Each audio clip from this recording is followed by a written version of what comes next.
Hates Us All came out on September 11th, 2001 because of a production delay or something like that, a release setback. Wow, that is just some dark irony right there. Probably didn't sell much the opening day, I must say, unless there's some hardcore people out there like, fuck yeah, let's listen to this while watching the World Trade Centers collapse. Just some fucked up people out there, they probably do that. And this album actually does feature some classic songs again. Some classics, I guess, maybe a little bit that I'd consider classics. People don't like to admit it, but this is still an experimental type of album. There's a lot of weird sampling I heard in there. There's a lot of weirdness to it. They would pretty much ditch that in the next two albums, so I still think this is an experimental album, but yet released in the 2000s. So yeah, it actually got it was very critically acclaimed, and the artwork, there's two different ones. I prefer the censored one, to be honest with you. The original is just like the Bible, like blood on it and burned Slayer or whatever. It's just kind of boring. And they also won a Grammy for the song Disciple. This is also the last album to feature Paul Bostaph on the drums because he had suffered a very bad elbow injury while drumming for Slayer. And this was also originally supposed to be called Soundtracks of the Apocalypse, but Tom Mariah thought that would have been a better name for a box set. And apparently the real title for the album, God Hates Us All, was inspired by one of the Pantera members. Said that they should have called the song that or something like that. So we have Darkness of Christ, which kind of has a weird production to it. It's very short, just kind of a cool intro though, I gotta say. Or it just ends with God Hates Us All and then repeats that for a little bit. It is very creepy.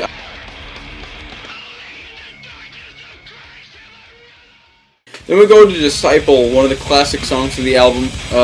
Sort of like a title track that says God Hates Us All in the chorus. I don't know why they didn't just call it that.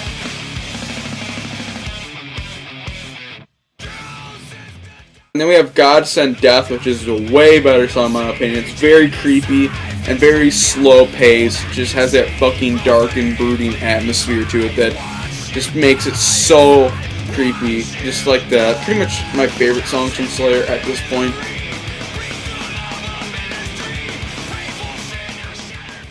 So we have New Faith, which has loads and loads of weird screaming and riffs. It's okay.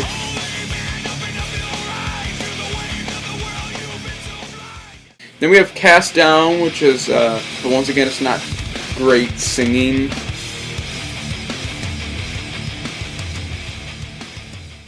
Then we have Threshold, which is a slower song with tons of screaming, so it just feels extremely awkward on this one, so not a good song either.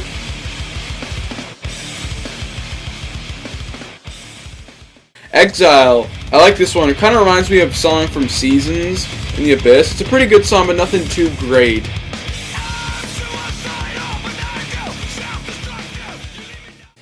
And then we have Seven Faces, which is very creepy as well, but feels a little bit lackluster.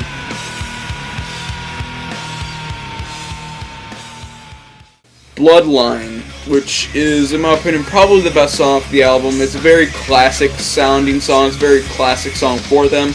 It's a mid-tempo type of song. It's very thrashy and very cool. It even had a music video where they're just like dumping like buckets of blood on themselves. It's pretty cool.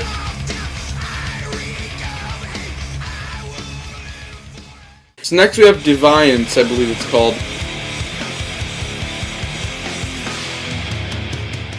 Warzone was cool at first because it sounded thrashy, but too much weirdness to it, way too much screaming, doesn't really go anywhere. Not a big fan of this song.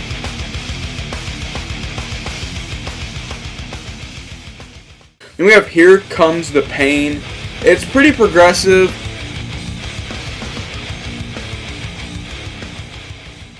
And then we have Payback, which is a cool, fast, thrashy song, but way too much fucking, like, swearing and screaming in the chorus.